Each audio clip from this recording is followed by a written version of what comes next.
ഞാൻ പാക്ക് ചെയ്യും, നിങ്ങൾ പാക്ക് ചെയ്യും, നിങ്ങൾ പാക്ക് ചെയ്തിട്ട് ഇഷ്ടമുള്ള ഏത് ഒരു വില നോക്കണം. ഞാൻ മാറി നിൽക്കാം. നിങ്ങൾക്ക് എത്രത്തോളം ഇത് പാക്ക് ചെയ്തുകൊണ്ടുപോകും അത്രത്തോളം നിങ്ങൾ പാക്ക് ചെയ്തുകൊണ്ടുപോയി. ഇതെല്ലാം 2 ദിവസം മുമ്പ് ബണ്ടിൽ പൊട്ടിച്ച് വെച്ചതേ ഉള്ളൂ. എല്ലാം കൊടുക്കാണ്.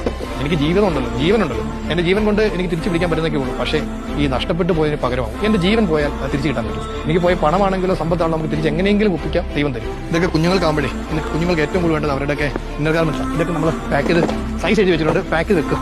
ഇത് കവറിനകത്താക്കി പാക്ക് ചെയ്ത് ആക്കണേ കേട്ടോ. താഴെ കൊടുത്ത് പാക്ക് ചെയ്യും. ഇതൊക്കെ ഇപ്പോഴത്തേക്ക് വേണ്ടി ഓണത്തിന് വേണ്ടി വന്നെങ്കിൽ പുതിയ ബണ്ടിൽ ഇത് നമുക്ക് എത്ര ഇഷ്ടമുള്ള നമുക്ക് പിടിച്ചിട്ട് ഇഷ്ടമുള്ള എടുത്ത് പോകും. ഓണത്തിന് വേണ്ടിയുള്ള മുണ്ടുകൾ വരെ നമ്മൾ തയ്യാറാക്കി എല്ലാം കൊടുക്കും. കാരണം അവർ ഒരു ദിവസമെങ്കിലും അവരോട് ഞാൻ പറഞ്ഞില്ല, ഒരു ദിവസമെങ്കിലും ക്യാമ്പിൽ പോയി അവരോട് ഒരു ആഹാരം കൂടെ കഴിക്കണമെന്ന് എനിക്ക് ആഗ്രഹം. നാളെ ഇപ്പോൾ നിങ്ങൾ ചിന്തിക്കും ഞാൻ ഇതെല്ലാം കൊടുത്തിട്ട് നാളെ ഞാൻ എന്ത് ചെയ്യും, നാളത്തെ കാര്യത്തെക്കുറിച്ച് ഇപ്പം ഞാൻ ചിന്തിക്കുന്നില്ല. ദൈവം എന്തെങ്കിലും ഒരു വേറെ ഒപ്പിച്ച് തരുമായിരിക്കാം.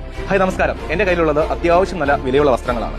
അതുപോലെ ഈ ഫ്ലോറിലുള്ളത് ലക്ഷക്കണക്കിന് രൂപയുടെ വസ്ത്രങ്ങളുമാണ്.